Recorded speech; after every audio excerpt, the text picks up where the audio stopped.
The San Francisco psychedelic bands, the Problem albums, the B Team, secondary albums, Bastard Stepchild. I didn't know how to put these together, but this is a video I've been thinking about doing for a long time. Of course, I love jumping into San Francisco psychedelia. Not all of these albums, obviously, are psychedelic, but the San Francisco scene, what was happening. Now, one thing I will say is, I was thinking about this the other day, how a lot of the British bands that were, becoming huge, obviously Cream and Yardbirds and later Led Zeppelin, a lot of the British artists had sort of a, loved the idea of the San Francisco scene, but thought the musicianship in San Francisco was lower, second class, sloppy, no focus, meandering. There is some truth to that in some ways. They came out of most of the bands here, whether they were San Francisco Bay Area natives or came from other areas when people started flocking to the Bay Area and San Francisco, and particularly in the 65, 66, 67, were coming from the folk scene more, where the British were influenced by the blues artist. Even you could say, obviously, the LA bands were tighter.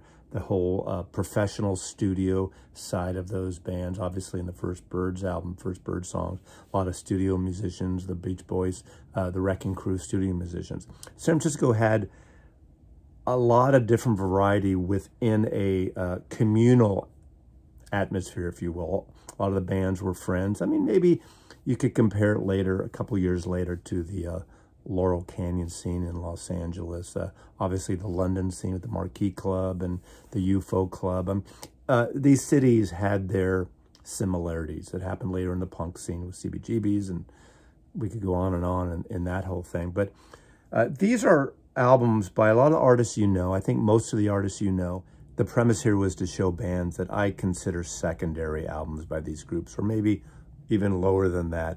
A few cases, they're one-offs, bands that, to me, made this one record, and even though they might have made something else in a different configuration, less enthusiastic to the audiences. Obviously, many of us will have a record that just means a lot to us, and we love that record. Before I get into those albums, I'm just going to briefly show three bands that came out of this South Bay scene around 1965 and 66. That was that kind of hybrid of garage and psychedelic music. And these records, these bands didn't really progress after that thing. Some of them would come up and play the Avalon and Fillmore for a while, but they just never kind of clicked beyond that scene. Now there's obviously a cult following, and these records have been reissued over the years. One of the great singles of the garage rock Bay Area scene was Psychotic Reaction by the Count Five, again, a band from the peninsula that hit it big with that song. They never really came up with anything beyond. The album's interesting, not as great.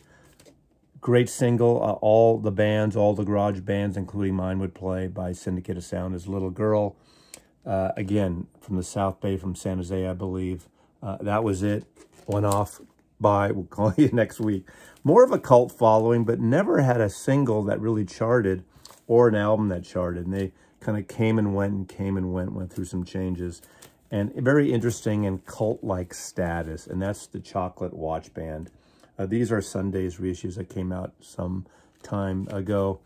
Originally, this one was on Tower Records, the label Tower Records, not affiliated with the store.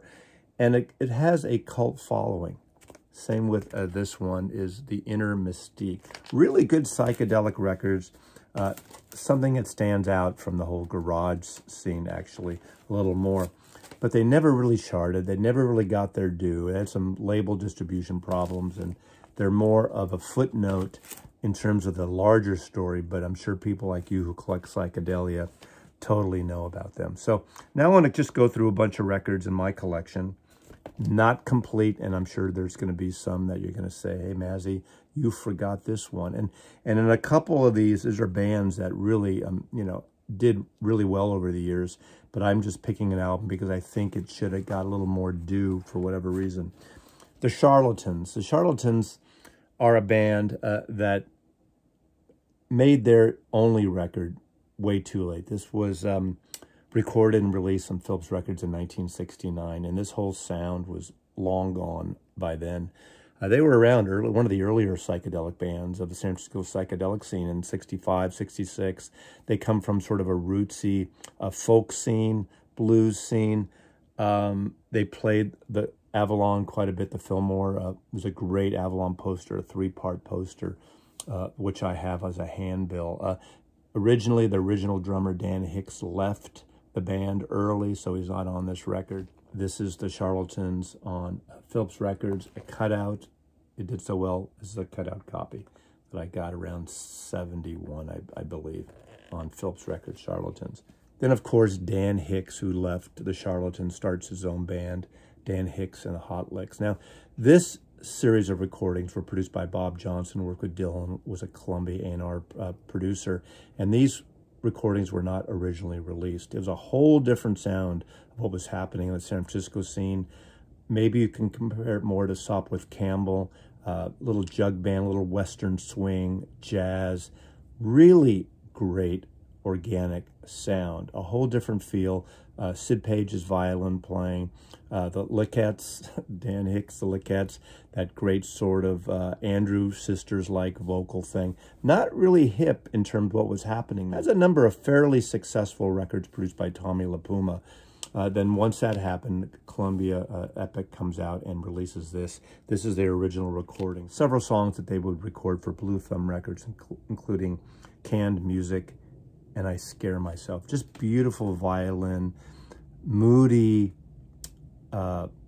Western swing type of jazzy record. This is a great sounding record and a great introduction. Of course, I love all the Blue Thumb records and even Dan Hicks' solo projects, which had a lot of help from friends. But Dan Hicks and the Hot Licks, great, kind of in the B team. I saw their final 2 performances at Winterland when they opened up. I believe it was a 73 for the Kinks. I went both nights. When I do a lot of these videos, a lot of people comment, how come you didn't include Mad River? 1968 album on Capitol Records. This is an interesting record. I love this cover here. I don't include them most of the time because for some reason growing up, I never considered them a San Francisco band. They came out of Ohio. They did relocate into San Francisco in, I believe, 67, 68. And so they were playing around the ballroom scene. It just was a band I didn't gravitate onto. I did get this record probably in 69 or 70.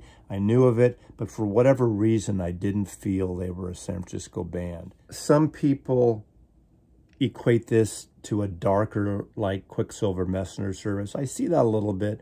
I don't love this record. I think it's an interesting record. It's sort of blues, psychedelic based. I relegate it to the B list. I don't think it's an essential record, but my lovely copy holds up, and it has that great Capitol Rainbow label that we all know from those Capitol Beatle records in the 1960s. But I wanted to include it on here because it fits the theme of this. Another band that had been requested in previous San Francisco psychedelic video is H.P. Lovecraft. Now, this is their debut 1967 album. They also relocated, I'm thinking from Chicago, came to San Francisco, played the ballrooms. I like this album. This is an album that I got early on as well. I never got the second album with that kind of yellow and red cover. I even forgot the name of it.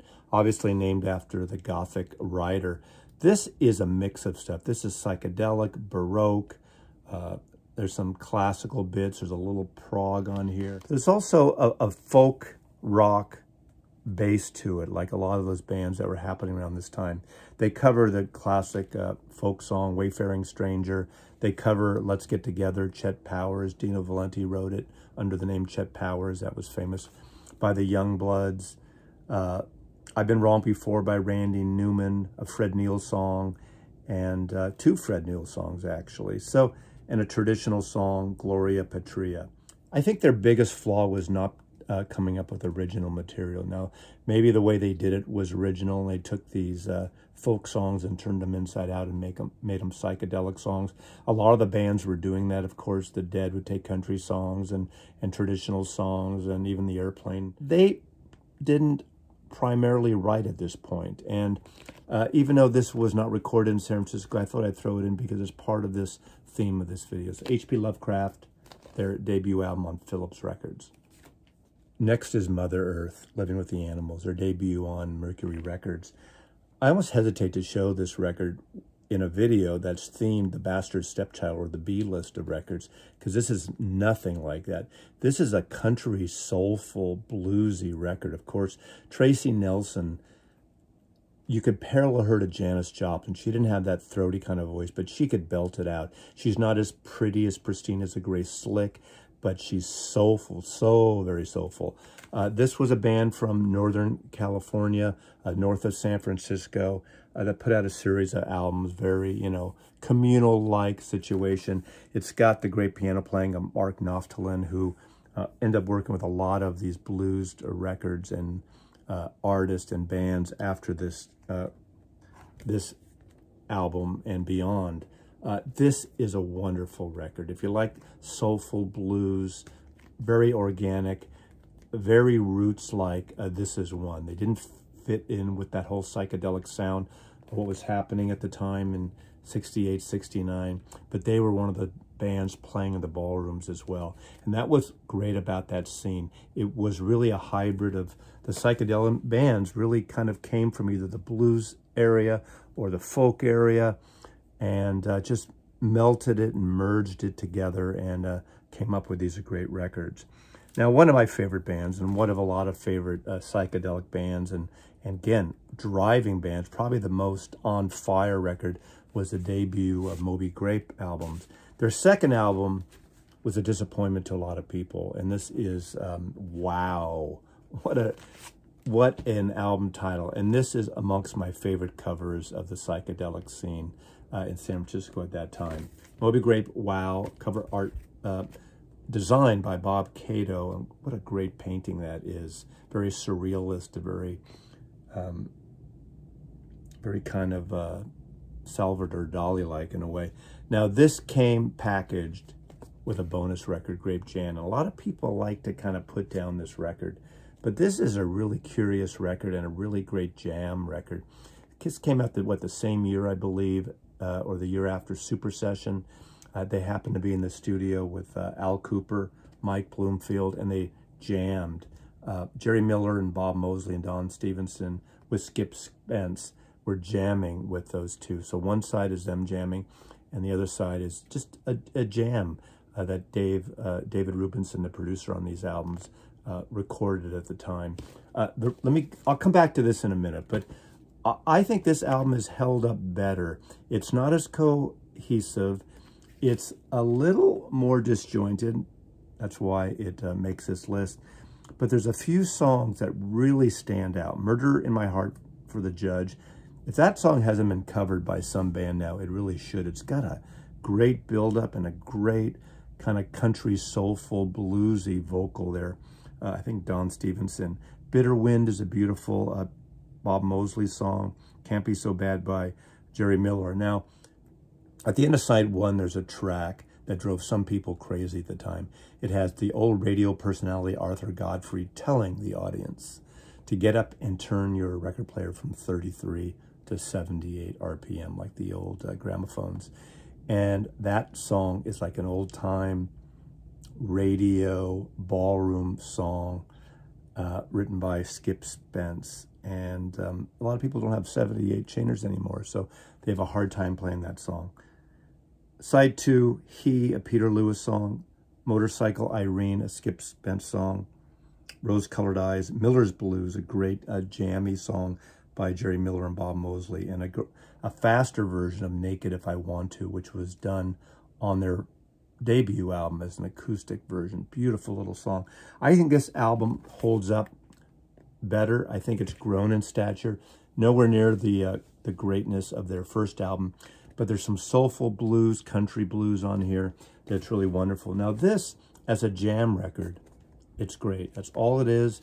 It came free with the thing, so you got a free record. So shut the crap up and take the music. Listen to the music, stupid. Enjoy it. And the final track on side two is a 4-minute piece called The Lake, with lyrics by Michael Hayworth.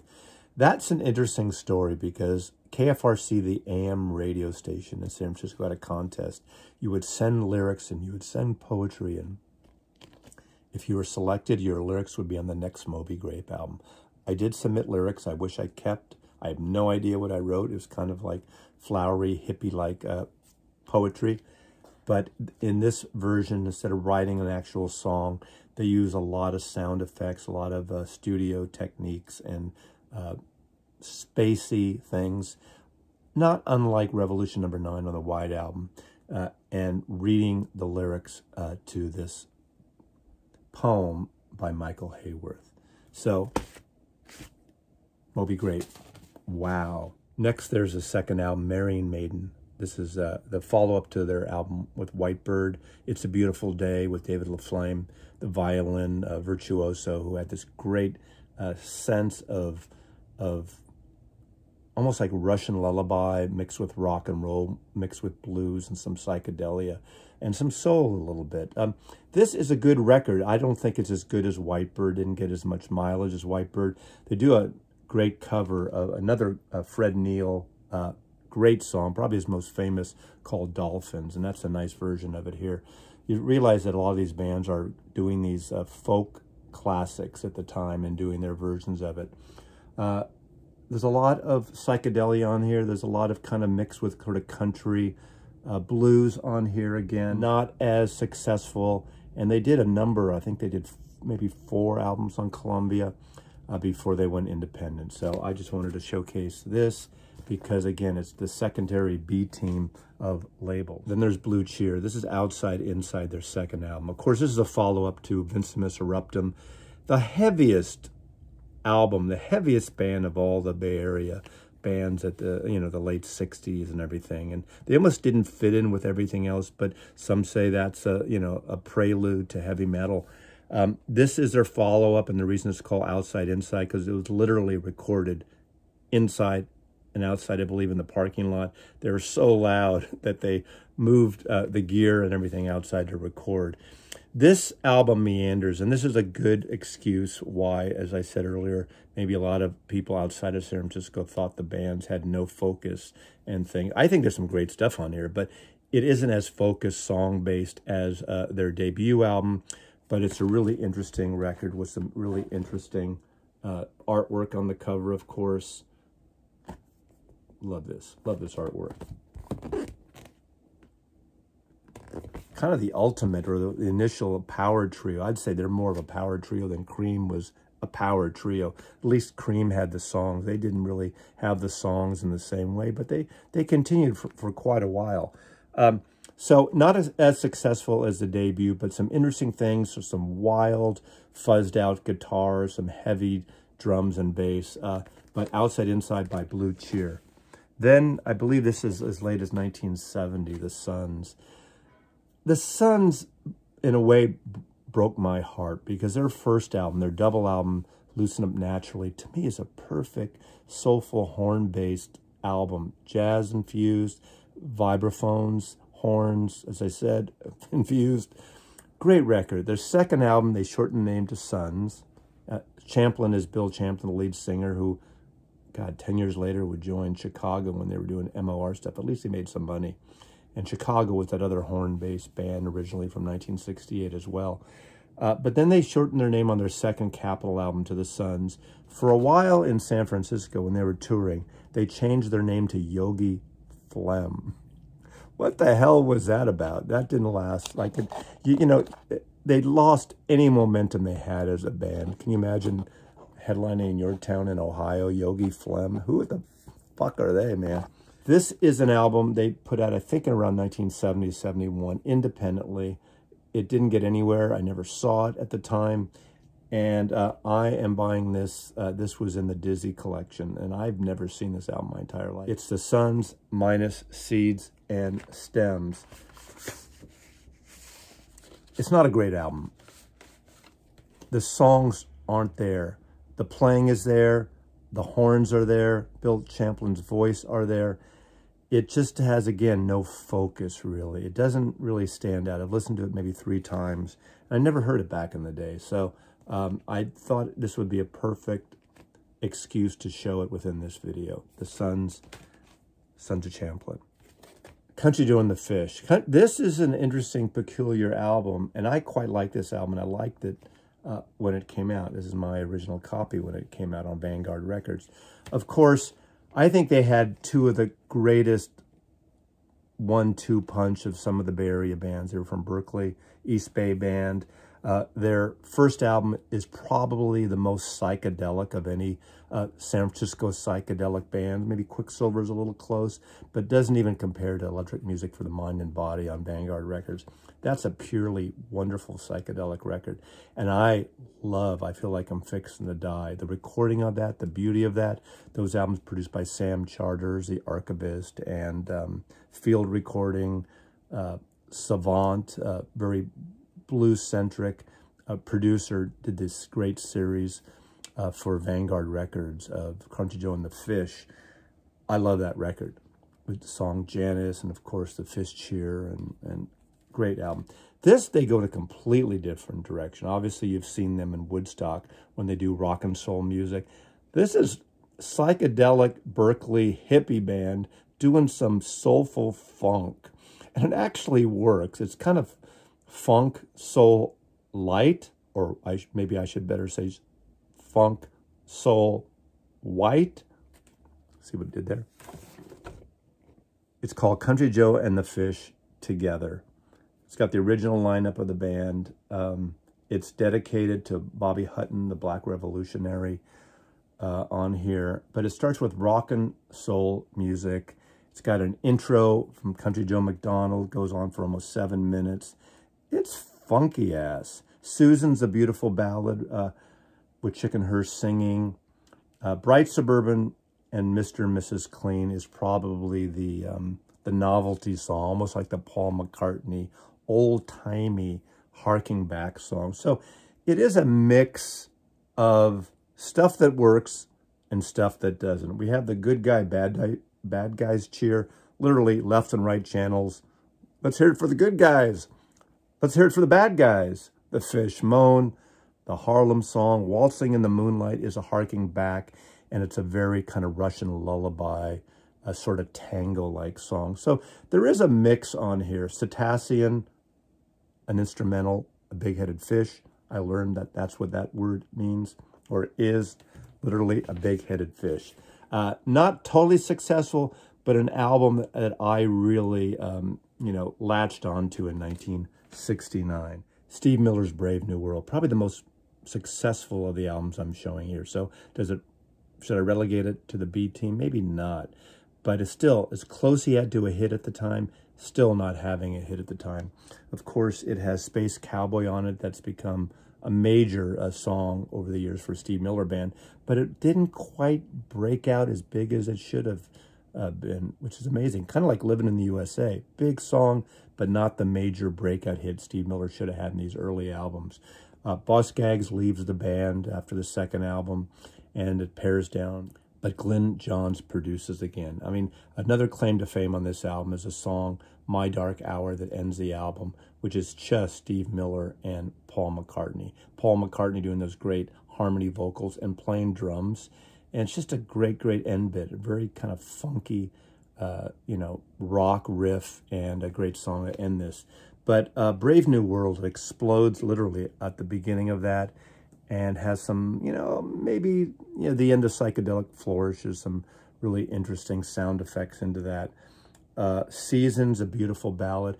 His overdubbing, I always loved Steve Miller's double tracking of his vocals. Great singer, great guitar player on here. A wonderful song, Cow Cow, is a song that I always was partial to when this album came out. But this is Brave New World, Steve Miller Band.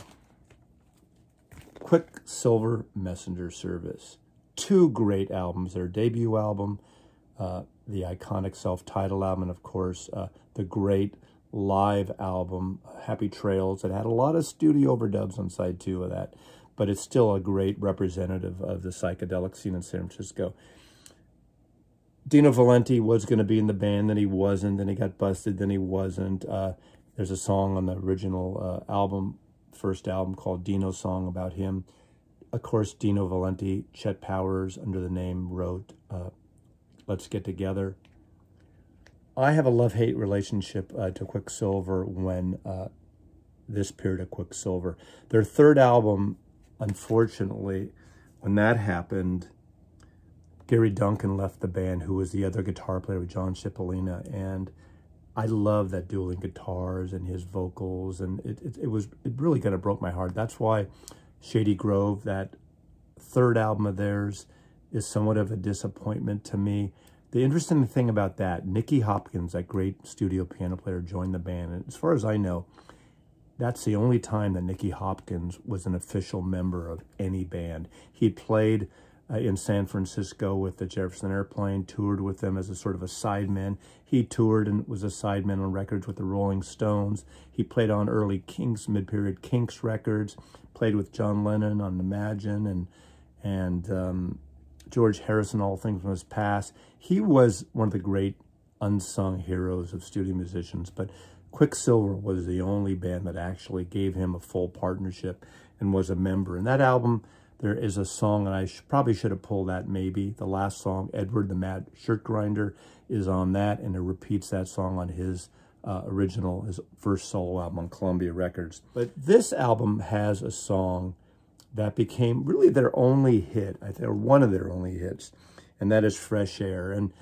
the problem I have with this, it's reverb-drenched. It's all that push Dino Valenti vocal, which sometimes wears at its welcome. I like him when he did his own solo folk record for Epic Records in the late 60s. But in this band, it kind of, I tire of it. He has a great sense of folk writing, of songwriting, but I get tired of him. I'm glad Cipollina's here. I'm glad that, as I said, Gary Duncan is back. But to me, they kind of lost it recording these two albums back-to-back in Hawaii. They almost like had too much laid-back time, had too much Maui Wowie or whatever they were smoking back then. There's some interesting stuff on it, and I think it is a good record, but it's relegated to the B team. And unfortunately, after a couple records, Cipollina finally left. I don't think he liked the direction of the band either, which is really too bad. I'm going to end this with the second to the last album of the Jefferson Airplane, Bark. My favorite band of the 1960s San Francisco scene. This came out in early 71, I believe. This is the cover inside the paper bag. It has this wonderful artwork of each song.